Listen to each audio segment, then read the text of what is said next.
Bagaimana cara memilih pedoman untuk memilih pemimpin yang baik? Kali ke pemilu pun ada yang enggak. Kan nak pilih-pilih kecil kita ngambil aku ya. Nak pilih bupati, nak pilih gubernur. Calon pemimpin yang pertama orang yang mengagama. Orang mengagamanya kan abah, tapi buat yang nyata.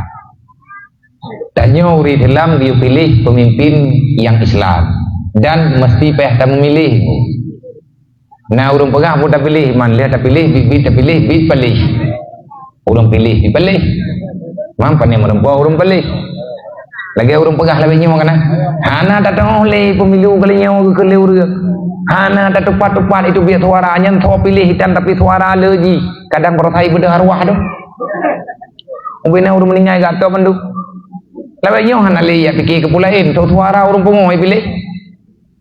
Nyai rumah sakit jiwa benda Aceh, rumah sakit jiwa ya.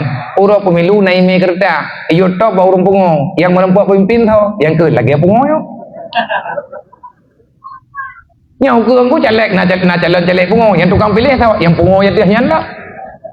Sebab kai kira pakai nilai zalim tat pemimpin lewenya. Orang pilih cukup zalim. Melapih kecok peng bagak. Bak caleg je nak kecok wartu, caleg nyo wartu, calok je dertu, nak caleg nak 17 dro manti kurang belah nak kecok.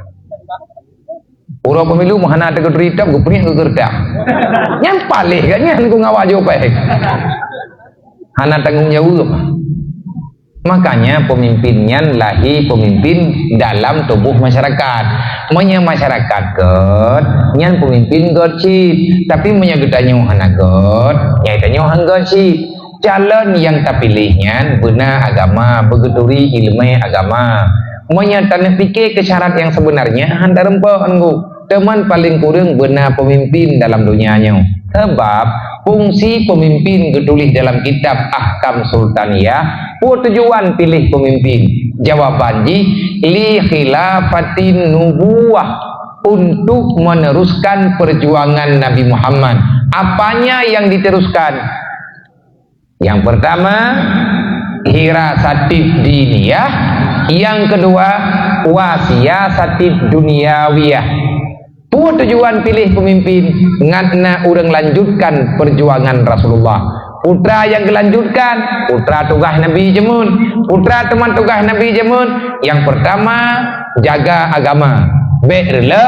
Yang kedua siasah dunia, atur kemaslahatan kehidupan masyarakat yang dalam dunia. Terus batingkat hubungan hablum minan nas, cara mencapai dan lain sebagainya. Tugas pemimpin gearahkan masyarakat bersehat dalam beragama. Yang kedua, tugas pemimpin memakmurkan kehidupan masyarakat dengan maslahah. Putra yang geken politik, siyasati diniyah, artinya politik kemaslahatan dunia. Nyan tugas pemimpin. Waktu tanya nak pilih pemimpin, jikalau na kriterianya baganya, na gatnya laganya secara zahiriah, maka menyana tak pilih. Goyo pilih orang yang God mendung, goyo pilih yang paling God. Hana God mendung, melawak-lawak, bro na God na, nyan goyo pilih yang God, goyo kubah lang bro. Hana yang God mesti tahu, mandung bro, goyo pilih yang paling deep bro. Dia orang pilih bro tengok. Ini kampung drone orang pilih bro pun ikut, orang pilih bro sih. Orang pilih peluk aku warut yang putra ikut ni. Sama deh. Orang pilih bro paling kurang tanya onte ate orang pemilu ataupun orang pemilihan kan, ia minta ilmu yang mentang bahawa orang pilih bro kenapa ajak jauh-jauh dah. Jikalau orang pilih bro ke putra ke bancara ke pilih. Orang pilih barang bekas han gecok yang paling buruk yang kawan. Tentu saja menyana perlu aku limang belah boh, yang 7 boh mentang hi baru, yang 7 boh tu kabruk kamu tanah, kai balut di tanah. Nyai yang gecok yang hana mentana. Pilih bro mentang nak gecok yang god. Pilih kecil kita pilih yang bro. Ini kan bak tanya menduma.